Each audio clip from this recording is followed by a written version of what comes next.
Once said to have played handball up against the Wailing Wall in Jerusalem and proud dabbler in satanic rituals, when he finally came face to face with the devil in an operation he fled the country with. Here we are, surrounded by darkness. Darkness can be comforting. The kind of darkness you turn over and to be greeted by the warm embrace of a lover. Kind of darkness that envelops you as you turn out the light in your bedchamber before peaceful sleep. But not this darkness. This thick, heavy darkness that you can almost feel the weight of around you. No, we can sense that bad things have happened in this darkness, in this room that we now share. Is that all we'll share? Maybe a drink? Scalping. That's what we drink here. Whiskey mixed with butter. It's a potent solution to numb us, so that we can carry out dark deeds, as the more civilized would say. Do you ever feel that desire to numb yourselves? Another pint, another drag, to lose yourselves, to give yourself an excuse to behave badly, to gain a sense of escape from everything inside you, the devil's in you, that you're repressing, trapping. Ever feel it'd be better to just let them out, see what happens? Go for it. I'll join you.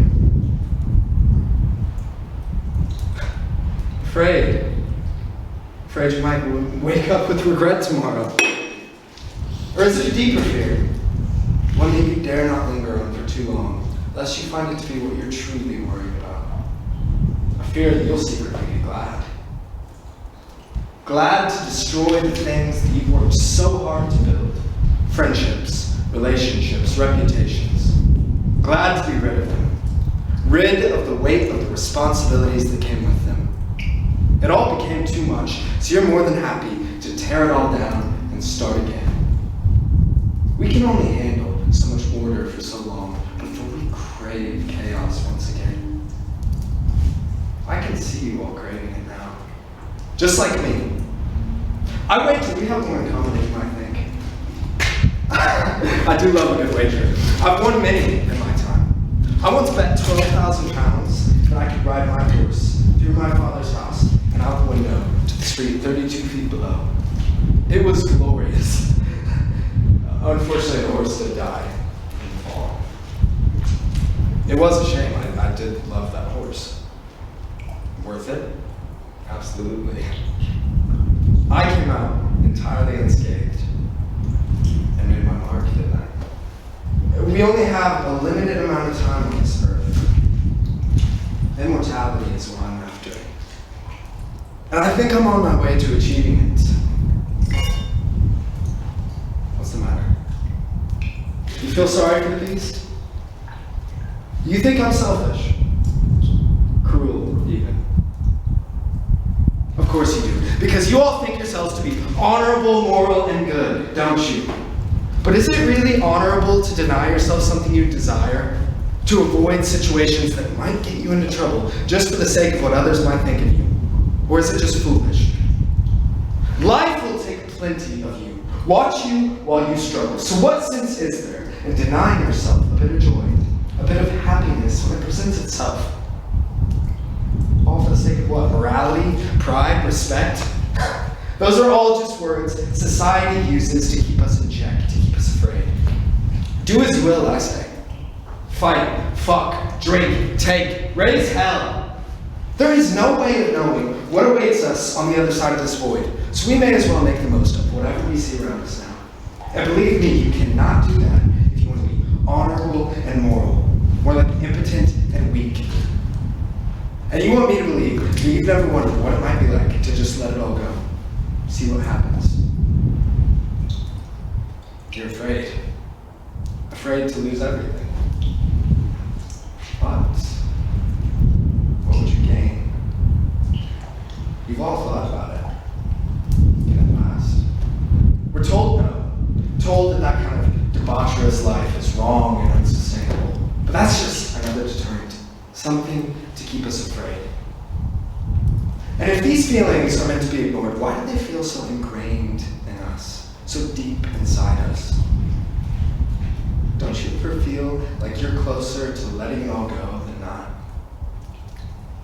That sense of tiredness, that itch in your heart, the feeling that the smallest push could come in and break down those walls of defense around your soul, and then you're free, released. But instead, you hold on. You deny that sense that feels so natural, and you fight against your body to tighten that grip around yourself. All you're really doing is letting fear rule you. Fear of the unknown.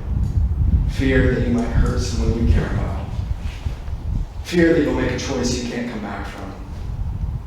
I may be selfish, but at least I'm not afraid.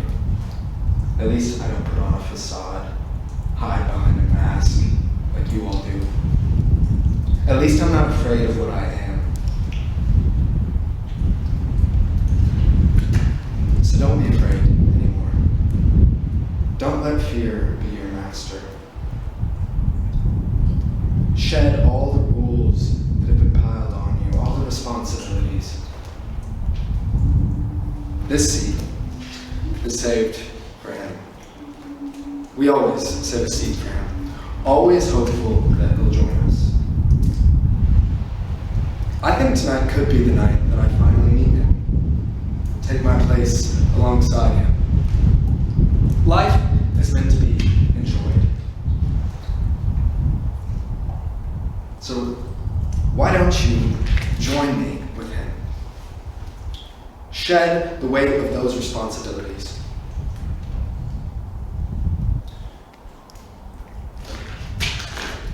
No? Then go! Go, you cowards! I will not miss my chance. I'll take my opportunity, and I'll worship a new master. I'll live on, and I'll be remembered forever. You, who will remember you? Go!